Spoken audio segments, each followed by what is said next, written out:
Assalamualaikum warahmatullahi wabarakatuh. Semangat pagi. Hari ini kita akan belajar mengenai gagasan pokok dan gagasan pendukung. Dalam suatu teks kalimat atau teks bacaan biasanya terdiri dari beberapa paragraf. Apa sih Bu paragraf itu? Paragraf biasanya ditandai dengan beberapa tulisan yang kalimat awalnya agak menjorok ke depan. Pada teks bacaan Semut Menyerbu Kerbau, di situ ada 3 paragraf. Mari kita buktikan.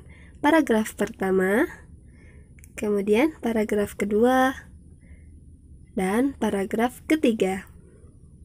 Nah, dalam satu paragraf itu biasanya terdapat satu gagasan pokok dan gagasan pendukung. Gagasan pokok itu apa sih, Bu? Gagasan pokok adalah ide utama dari suatu bacaan, dapat berupa inti atau pokok paragraf. Sedangkan kalau gagasan pendukung adalah uraian atau tambahan informasi dari gagasan pokok. Nah, sekarang mari kita simak salah satu contoh bacaan dan kita tentukan yang mana gagasan pokok dan gagasan pendukungnya. Pawai budaya sangat menarik bagi warga Kampung Babakan. Pawai ini selalu menampilkan keragaman budaya Indonesia. Udin dan teman-teman tidak pernah bosan menanti rombongan pawai lewat. Tahun ini mereka datang ke alun-alun untuk melihat pawai tersebut. Kakek Udin pun terlihat sabar menanti. Terdengar suara gendang yang menandakan rombongan pawai semakin dekat. Coba kira-kira yang mana gagasan pokoknya? Yap, betul. Gagasan pokoknya adalah pawai budaya sangat menarik warga Kampung Babakan. Jadi gagasan pokoknya terdapat pada kalimat 1.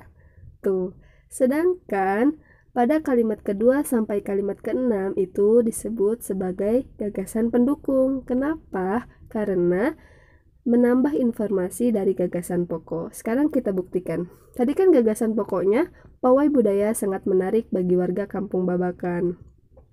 Kenapa pawai budaya sangat menarik? Nah, dibahas oleh kalimat kedua. Karena pawai ini selalu menampilkan keragaman budaya Indonesia. Siapa sih yang menyukai pawai budaya? Dibahas lagi pada kalimat ketiga. Udin dan teman-teman tidak pernah bosan menanti rombongan pawai lewat. Kemudian, di mana pawai tersebut dilaksanakan? Dijawab oleh kalimat keempat. Tahun ini mereka datang ke alun-alun untuk melihat pawai tersebut. Selain Udin dan teman-teman, kakek Udin pun terlihat sabar menanti dan terdengar suara gendang yang menandakan rombongan pawai semakin dekat. Untuk selanjutnya, kita akan belajar mengenai hewan vertebrata dan avertebrata. Vertebrata dan avertebrata itu apa sih, Bu? Nah, mari kita simak gambar berikut ini. Di sini ada ular dan cacing.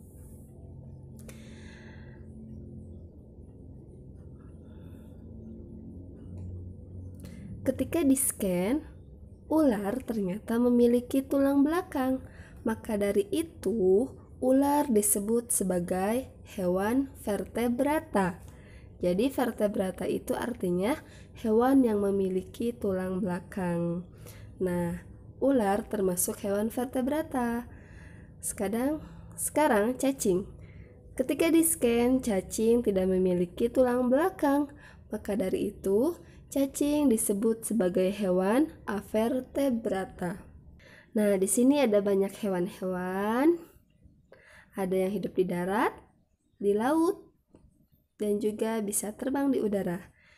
Yang pertama kita scan lumba-lumba.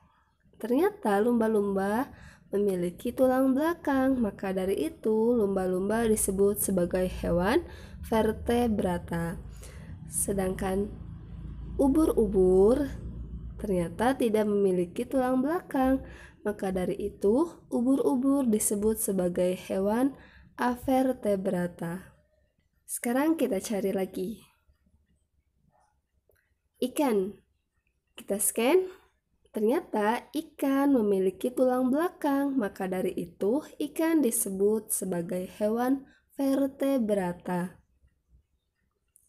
Kemudian cumi-cumi. Nah, ketika kita scan, ternyata cumi-cumi tidak memiliki tulang belakang, maka dari itu cumi-cumi termasuk hewan avertebrata. Kemudian kambing. Ketika di-scan, kambing memiliki tulang belakang. Maka dari itu, kambing termasuk hewan vertebrata. Sekarang kita scan bintang laut. Oh, ternyata bintang laut tidak memiliki tulang belakang. Maka dari itu, bintang laut disebut sebagai hewan avertebrata.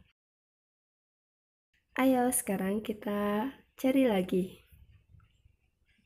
Burung. Ternyata burung memiliki tulang belakang, maka dari itu burung disebut sebagai hewan vertebrata. Siput. Nah, ketika di-scan, siput tidak memiliki tulang belakang, maka dari itu siput disebut sebagai hewan avertebrata. Jadi kesimpulannya, klasifikasi hewan berdasarkan struktur pembentukan tubuhnya terbagi menjadi dua. Yang pertama yaitu hewan vertebrata dan yang kedua hewan avertebrata. Hewan vertebrata adalah hewan yang memiliki tulang belakang dan hewan vertebrata ini dikelompokkan menjadi beberapa jenis. Yang pertama yaitu jenis spesies atau ikan apapun itu. Kemudian yang kedua yaitu aves atau burung. Sejenis burung itu pasti memiliki tulang belakang. Yang ketiga yaitu reptil. Reptil apa aja sih, Bu? Reptil itu ada ular, kemudian buaya, dan lain-lain. Dan jenis yang keempat yaitu amfibi. Amfibi contohnya adalah katak. Yang kelima adalah hewan mamalia. Mamalia itu adalah hewan yang menyusui. Contohnya seperti sapi, kambing, kerbau, dan lain-lain. Nah, untuk selanjutnya yaitu hewan avertebrata. Hewan avertebrata adalah hewan yang tidak memiliki tulang belakang.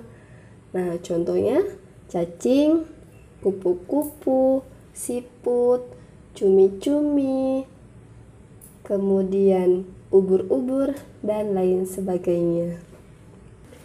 Sekian pembelajaran hari ini. Wassalamualaikum warahmatullahi wabarakatuh.